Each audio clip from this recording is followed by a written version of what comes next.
Sabe o que é interessante pensar? Você acha que isso aqui é bom?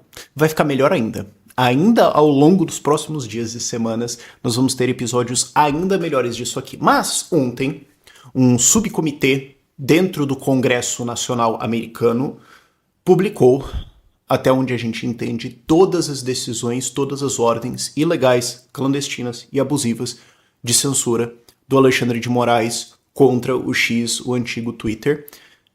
E uau, tem muita coisa aqui. Vamos entender o que aconteceu, os principais pontos, o que é esse comitê, quais são as conclusões e o que pode dar agora.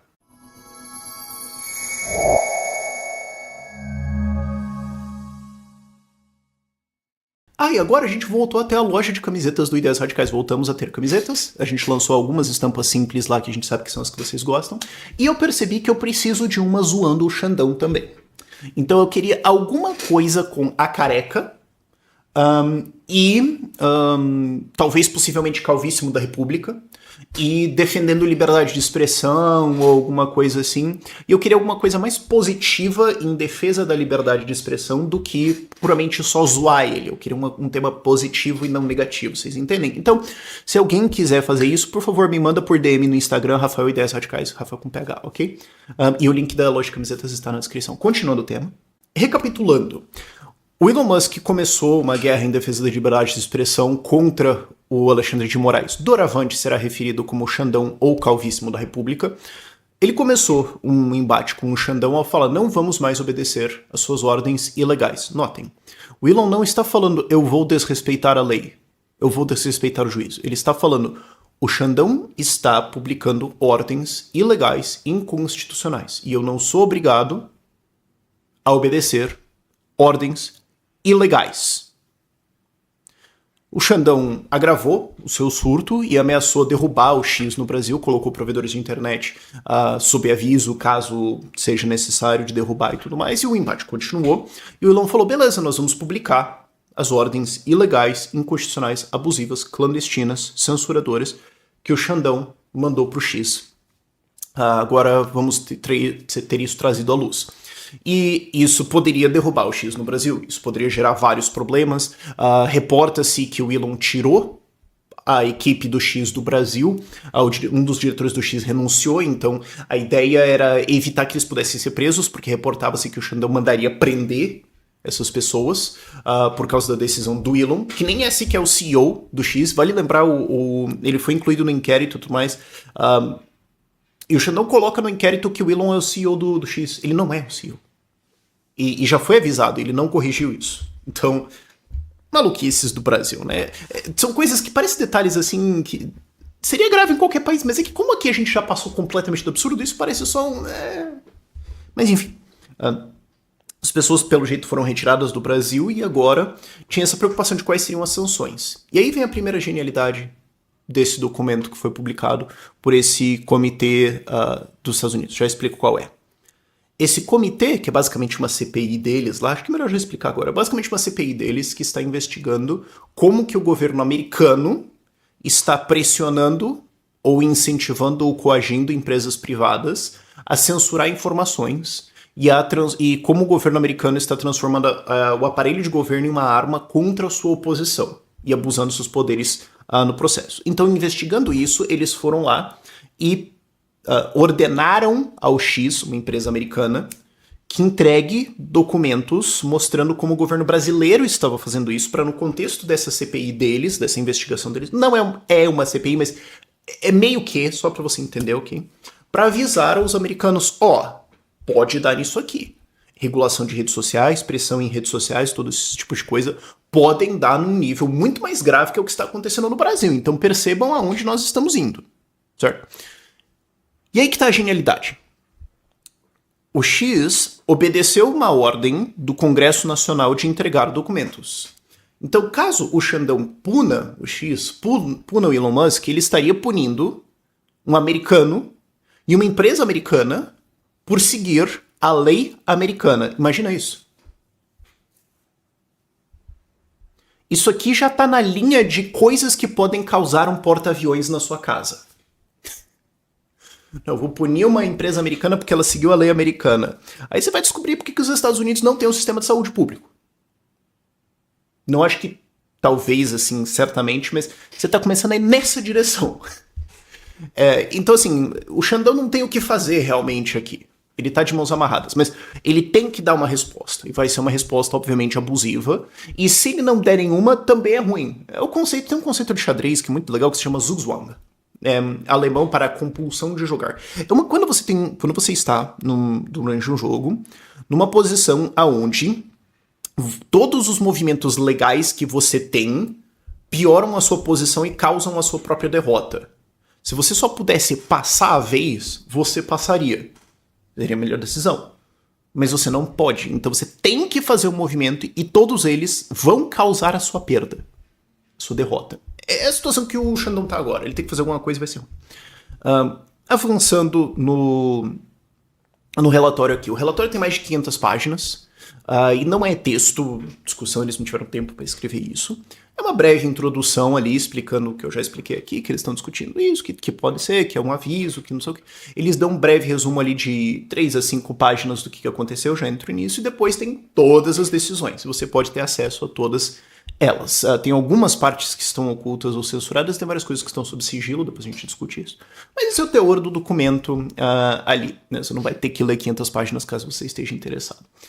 O que eles explicam? Bom, em 2019, o Toffoli, que não está no documento, mas vale lembrar, era advogado de campanha do Lula, não tem nenhum mérito ali que leve ele ao STF, ele sempre foi uma prática um funcionário do Lula ou do PT de alguma forma, e foi nomeado por isso. Sempre não, quase sempre foi, mas enfim. O Toffoli criou em 2019 poderes para o STF ser promotor, investigador e juiz em vários casos. Que é uma violação constitucional, é ilegal, não tem justificativo, não tem precedente. Mas ele criou isso e deu ao Xandão, ao Calvíssimo da República, o poder de tocar esse inquérito aí, que é o conhecido inquérito do fim do mundo. Esse inquérito, presidido pelo Calvíssimo da República, diz o relatório, atacou críticos do governo com impunidade. Ele está usando isso como uma arma. Ele ordenou redes sociais a removerem posts, normalmente sem explicar a razão ou violação que esses posts cometeram às contas. Ordenou buscas policiais. Ordenou remoção de conteúdo e congelamento de contas de pessoas que criticaram a corte. E ordenou remover a Cruzoé. Ele não dá o nome da revista, mas eles falam uma revista. É normal isso, não é assim sacanagem com a revista. É normal eles falam, uma revista, não interessa o nome. Ordenou uma revista a remover uma matéria com um artigo sobre conexões entre o Toffoli, criador desse inquérito, e a Lava Jato, que era a matéria da Cruzoé que mostrava que alegava, dava indícios, discutia a ideia de que o Toffoli era o amigo do meu pai. Então o Marcelo Odebrecht estava falando meu pai, o pai dele do Brecht, o amigo do meu pai era o Lula, e o amigo do meu pai seria o Toffoli. É isso que essa matéria discutia, então levava a Lava Jato para dentro do STF, daí que aí azedou tudo e começou toda... agravou-se muito, né, essa situação toda aqui. Eles mostram também que desde no mínimo 2022, o STF e o TSE, Tribunal Superior Eleitoral, ordenaram o X a remover quase 150 contas, que são exigências de censura direcionadas a críticos do governo, membros conservadores do Congresso Nacional, jornalistas, judiciário e um cantor gospel. Isso parece uma lista engraçada, né? Tipo, parece uma piada, né? Mas enfim.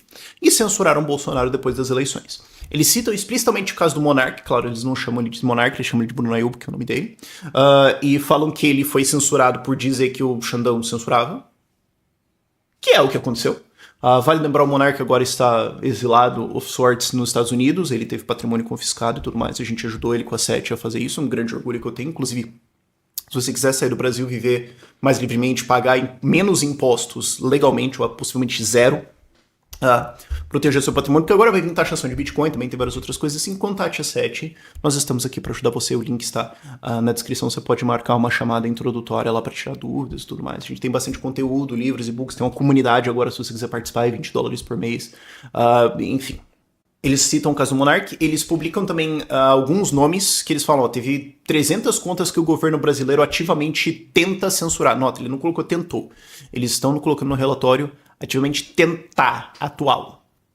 E eles colocam o executivo, o governo. Eles não estão falando só o TSE, o STF e o Xandão. Estou falando isso aqui é junto com o governo, com o executivo. Entre as contas, Bolsonaro, Zambelli, Van Hatten, Fiuza, Constantino, Flávio Gordon, etc. É muito grave. Nada aqui é novidade, eu acho, né, para vários de vocês. Mas o ponto é que isso está escancarado agora em inglês para o mundo, e eu tenho conversado com alguns contatos meus fora do Brasil para explicar isso para o mundo, para dar entrevistas e tudo mais. Todos eles estão interessados.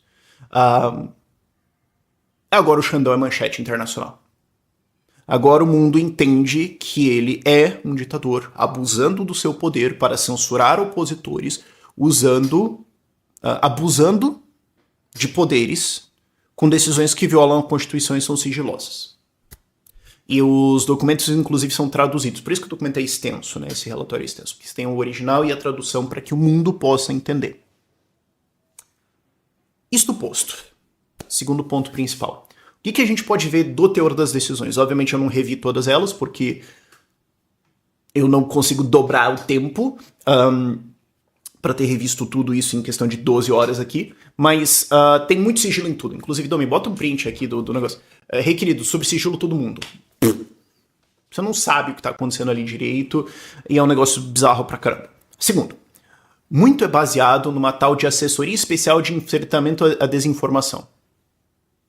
Então, aliás, a EED é uma puta sigla bosta. Vocês não podiam ter pensado num nome melhor aqui, uma sigla, dava pra dar um caldo assim mais fácil de pronunciar, mas enfim. É um órgão que monitora a internet para encontrar postagens que podem ser desinformação ou antidemocráticas ou golpistas.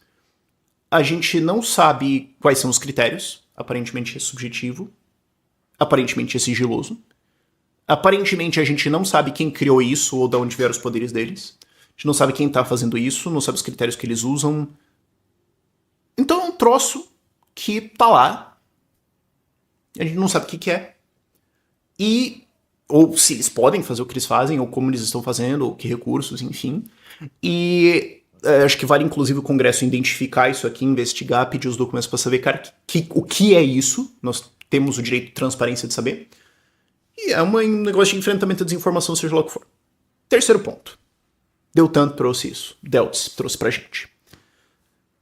O Marco Civil da Internet prevê a derrubada de conteúdo ilegal. Não dá conta. Então o Xandão mandar a derrubada de contas é ilegalidade. E pelo Marco Civil da Internet também, uma ordem de remoção tem que conter o conteúdo específico. O que está sendo removido. E várias ordens não continham. Várias ordens são genéricas. O que é complicado. Quarto ponto. Sim, isso é embasamento para impeachment. Só isso aqui você poderia... Isso aqui não é avaliação do Deltan, é minha. Mas isso aqui é suficiente para impeachment? Sim. Do que a gente viu das decisões ali, do que está publicado, são provas que constituem... são provas de abuso de autoridade, são provas de ilegalidades e inconstitucionalidades? Sim.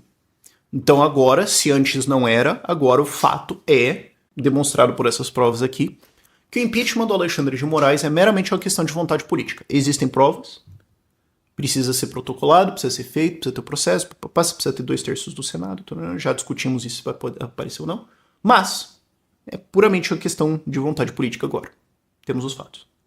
Quinto, André Marsiglia, também um jornalista, apontou, fatos não podem ser sigilosos. As decisões têm vários sigilos. Os documentos ali podem. Várias coisas podem ser sigilosas, mas os fatos não podem ser sigilosos. Então, mais um abuso do Xandão. E as decisões não continham fundamentação, o que aí juridiqueza um pouco. Quando um juiz dá uma decisão, ele tem que fundamentar. Baseado na lei A, B, C e D, que me dão os poderes para fazer isso, que prevêem os crimes e as ilegalidades, isso aqui é uma coisa... E eu estou ordenando que se faça tal coisa. E essa peça é o que depois vai ser contestado. É o que depois, se você quiser apelar, se você quiser recorrer, você vai em cima disso. Então você precisa dizer, se você vai querer se defender, você vai falar, ele está dizendo que eu cometi o crime A e B, de acordo com isso e isso. Então, a minha defesa é que aqui, na verdade, não, eu não fiz, eu entendo do que eu estou sendo acusado, eu tenho os argumentos aqui, eu sei o que responder. Se você não tem isso, Como é que você vai contestar? Ah, é desinformação, mas desinformação segundo o quê? Qual é a definição na lei, no papel, que diz isso e qual é o crime que eu cometi pra eu poder me defender? Porque você não pode falar assim, você fez uns negócios aí. Fez uns trem. Quais? Você sabe qual é? Tipo, namorada abusiva, assim, relacionamento maluco. O que você fez? Você sabe o que você fez. Ou você vai perguntar, você não sabe. Aí é pior. Falando de trem, inclusive, vai ter um show sem imposto em BH dia 20 de abril agora, que incidentalmente eu estarei lá. Agora eu tô morando em São Paulo, porque eu sou pré-candidato a vereador aqui em São Paulo, para lembrar. Mas incidentalmente eu estarei em BH, porque terça-feira eu vou fazer uma cirurgia de remoção de siso, eu vou fazer lá e tudo mais. Então, enfim, longa história. Mas incidentalmente eu estarei lá, então se vocês quiserem, dados estarão na descrição, tudo bem. Mas, voltando ao técnico, não tem essa fundamentação, então não tem como você recorrer. E o Xandão, sendo o juiz do STF, o ministro do STF, dentro de um inquérito abusivo e ilegal, não é uma instância final irrecorrível. E também ele aponta que o André aponta que os prazos ali são ilegais também, porque ele dá 2 horas e uma multa gigantesca, os prazos deveriam ser 48 horas. Aí parece tecnicalidade, não sei, mas enfim. Isso encerra os pontos principais. Extras. A Renata Barreto estava no negócio. Porque o PT processou ela dizendo que ela cometeu fake news ao dizer que o Lula, durante a eleição, instalaria uma ditadura comunista no Brasil. O que ela mesma disse que ela não disse. Então, segundo ela, o PT cometeu uma fake news para dizer que ela falou uma fake news, sendo que o que ela falou foi que o Lula ia buscar regular as redes sociais. O que ele buscou. E a ação já deveria ter sido extinta, segundo a Barreto, mas ela ainda existe lá porque o Xandão manteve, porque vai saber por quê.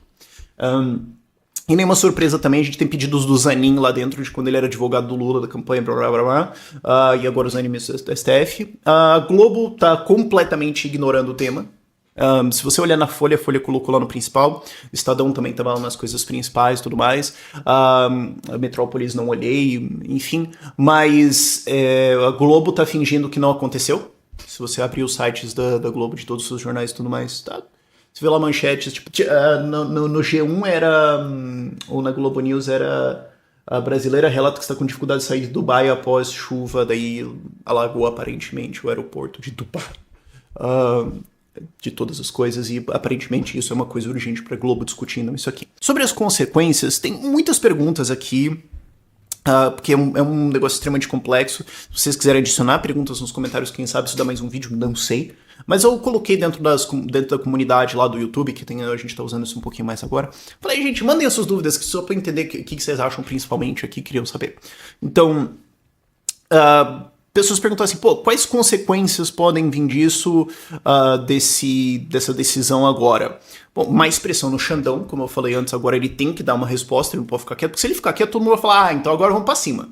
Então agora a direita cresce, vai ter mais críticas, vai ter mais exposição, vão abrir uma CPI, vão abrir investigação nisso, vão atrás dessa assessoria especial de desinformação, ou seja lá o que for esse troço, vão querer discutir o impeachment dele, então se você não continua empurrando, vão empurrar em cima dele. Então ele precisa fazer alguma coisa. Só que todas as coisas são ruins, são horríveis. Ele pode derrubar o X no Brasil, aí de novo ele vai ser manchete internacional ainda mais. Ele pode, sei lá, mandar derrubar as contas que estão falando disso, acusar de golpismo, dizer que é desinformação, encontrar outras coisas para perseguir opositores, mas ele pode agravar e escalar, só que agora ele tá numa disputa internacional que ele não tem como ganhar. Ele não tem como ganhar isso aqui. Você tava. É o moleque do 9º ano que fazia bullying com o moleque do 6º, 7º ano, e agora apareceu o irmão mais velho do 3º ano do ensino médio e falou: não, vem aqui. Vem aqui. Vamos conversar.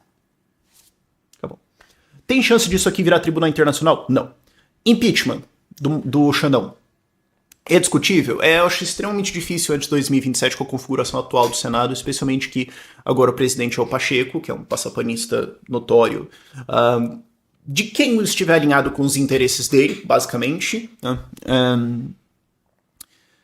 Então, assim, acho muito difícil. Mas em 2026, vale lembrar, tem eleições de Senado, 2 cadeiras por estado. 2/3 do Senado é renovado em 2026. A pauta principal da eleição de senador em 2026 tem que ser impeachment do Xandão, impeachment de membro do STF. Tem que ser. E tem que ser uma discussão de o candidato não pode ter processo. Não pode ter alguma coisa que o STF pode usar contra ele. Não, o cara tem que vir limpo, cara. porque senão pode dar problema. E aí depois eu acho que a gente tem os votos para isso sim. Outra pergunta que fizeram, como é que isso que impacta o Grêmio? Feijão. Fala da 7, já falei. Porque gancho perfeito, lógico. Repercussões disso nos 3 poderes, e aí, como é que fica? Como é que vai ficar pros 3? Bom, o judiciário já vai apoiar por causa disso. Expõe ainda mais o Xandão contra o judiciário, então você vai ter mais membros contra ele, porque tem. No legislativo, bota pressão em cima do Pacheco, que é um dos passapanistas principais do governo Lula e do STF.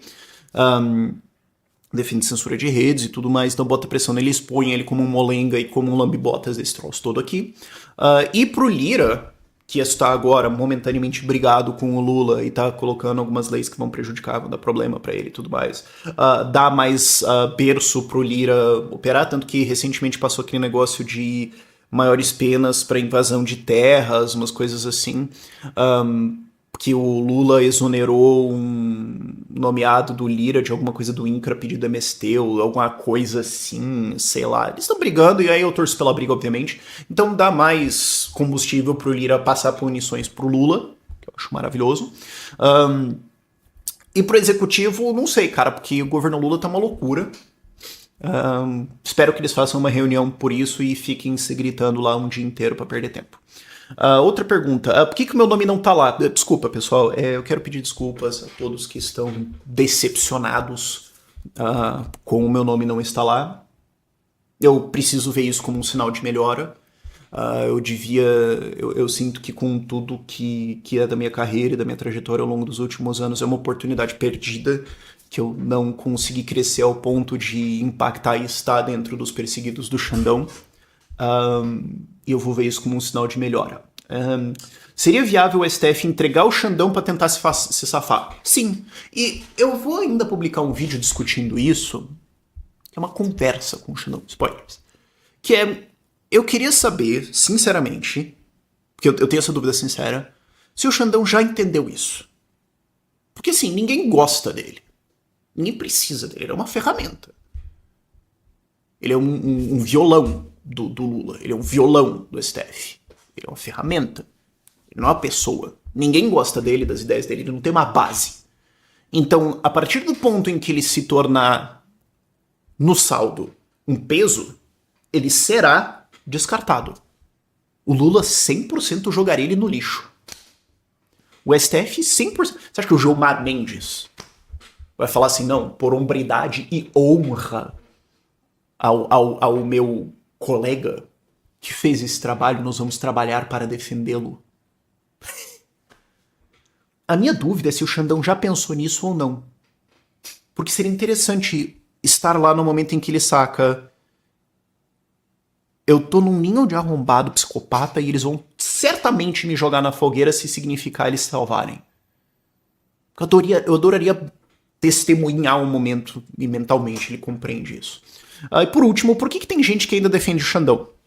Porque tem gente que odeia a direita e não quer que a direita ganhe eleições, e eles acham que literalmente todo mundo que não é de centro ou esquerda é literalmente Hitler, ou alguma coisa maluca assim. Eles odeiam o Bolsonaro e acham que todo mundo é bolsonarista, é um bolsonarismo psicótico de achar que tem bolsonaristas escondidos por aí e tudo mais.